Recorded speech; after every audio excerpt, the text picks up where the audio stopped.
naye tosobola kuteekawo sign post ku beach ng'olina beach okola business ya beach n'oteekawo sign post ya goonya.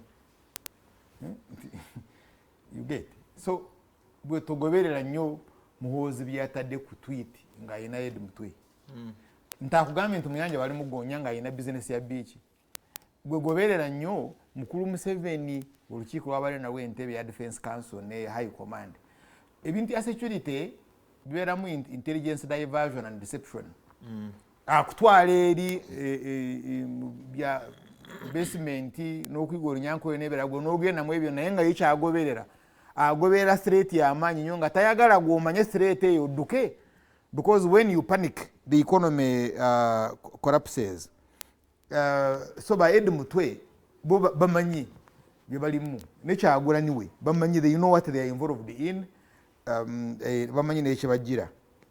Kakati wano ganga ya Kyagulanyi yali agenda kutira wano Kiza Besigye here at the gate. Why? Because Besigye yali alina views ze batakanya nazo. Bali bamutidde wano.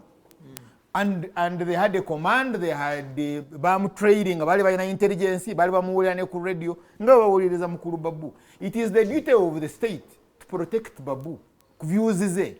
Oba okanya nazo batokanya nazo. Kakati ko bono agamba nti ekyo kiganga kijje kimutte. Nze ne bogamba nti okiteeka wansi kyonna. I have no problem with it. Nze kyenjagala is a product. Product kyenjagala that Babu is free, is safe. Ayogera byayagala naddayo is the same thing. Munyago oyo bamulumba ku gate ye ne bakuba n'abakuumi omukozi bamutema.